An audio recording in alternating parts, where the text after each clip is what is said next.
Alright guys, we're in the cabin. Wow. Alright guys, we're in the cabin. This is really fun.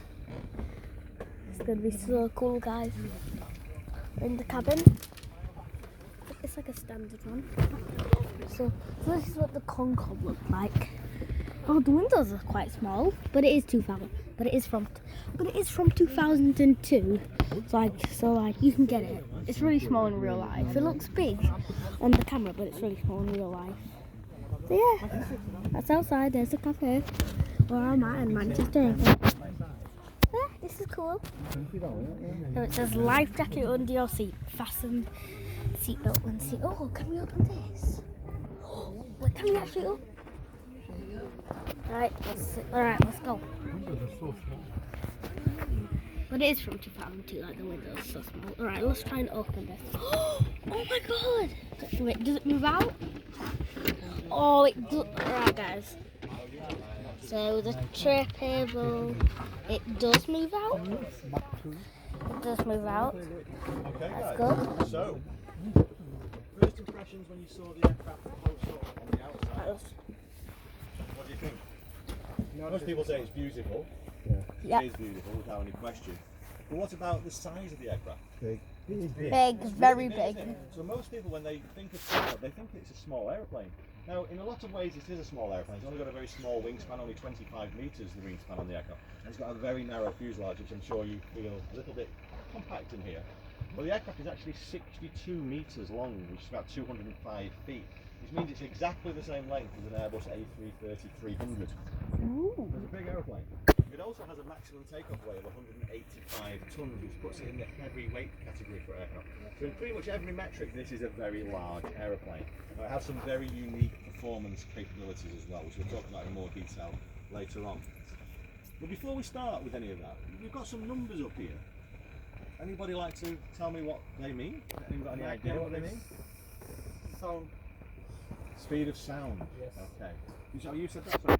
I can't tell where the voice is coming from. Speed of sound. So at the moment, Mach 1 is the speed of sound. Okay. At the moment, we're flying at about 90% of the speed of sound. Now, most commercial jet aircraft that we fly on today fly a little bit slower than this, about Mach 0.82, Mach 0.83 as a cruise speed. So this aircraft can fly at Mach 2.02. So more than twice the speed of sound, as opposed to about 82% of the speed of sound. Which means that this aircraft actually cruises about 3 times as fast as aircraft that we fly on today. Now the other thing about this aircraft is it flies very high.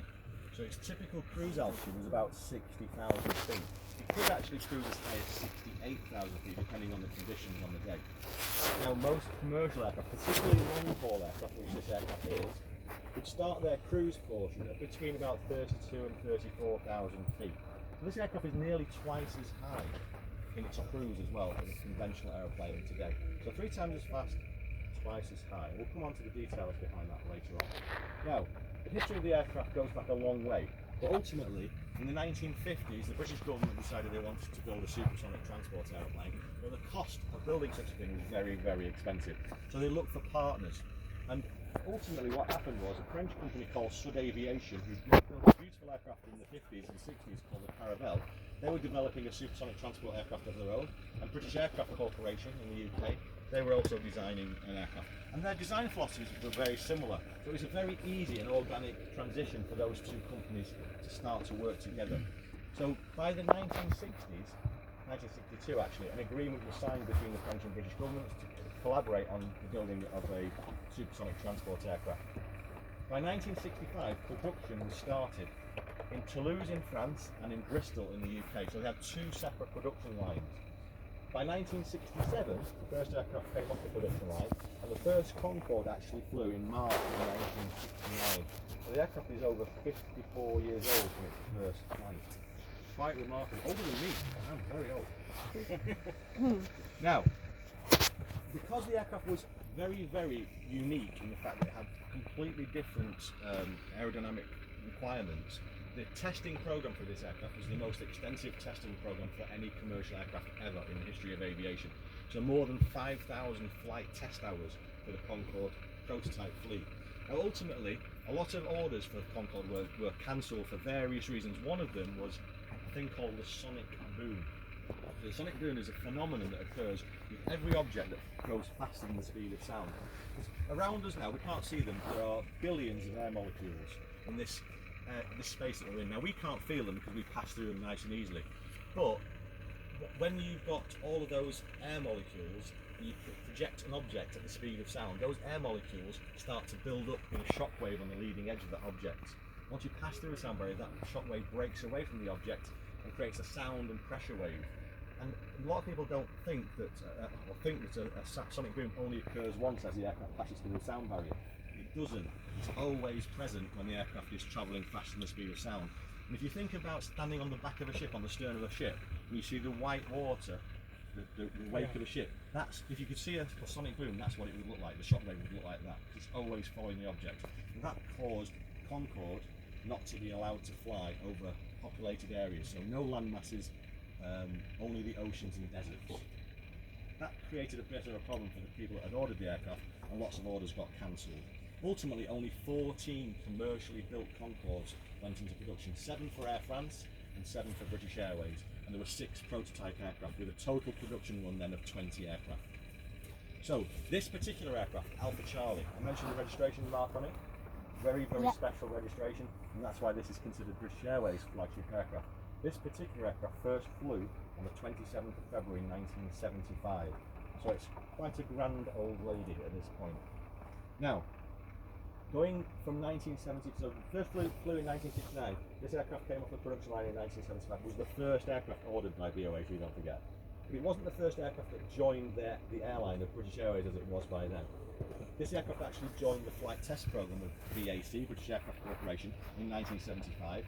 It was testing the endurance capabilities of the aircraft, and they also brought the aircraft to Bahrain in the Middle East for hot trials, and it went down to Singapore for hot and humid trials as well.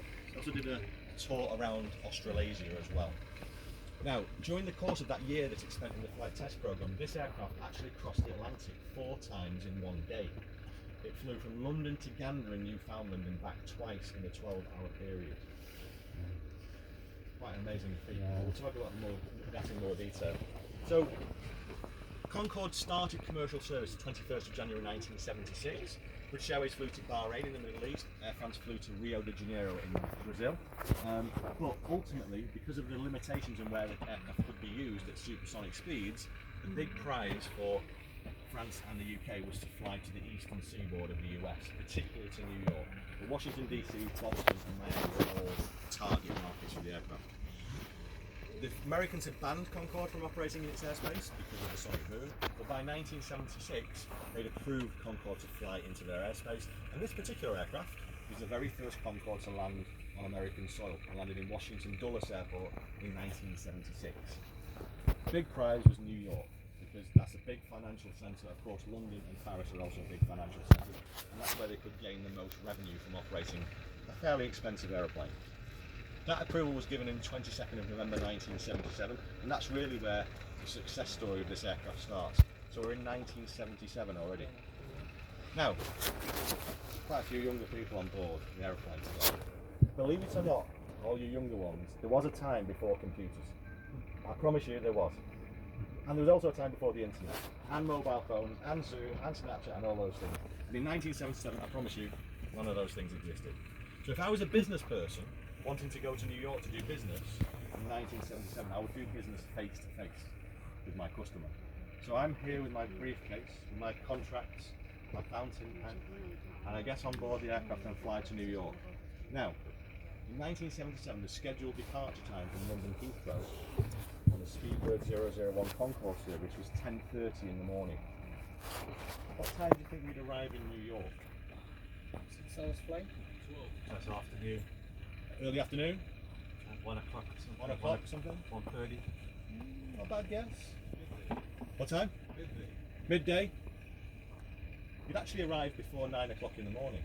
Now, if you calculate that, 5 hours. How is this possible? Time zone. Well, why do we have time zone? We're going to get into a little bit of basic physics now, aren't we?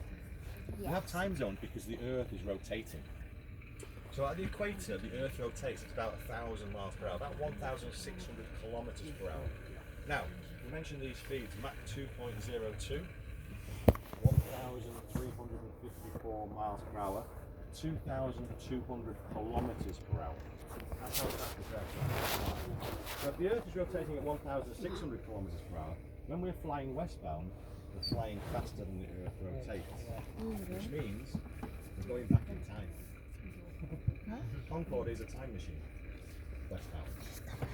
So leave at 10:30 in the morning, arrive before 9 o'clock in the morning. Amazing, right? As a business person, Yes. totally phenomenal.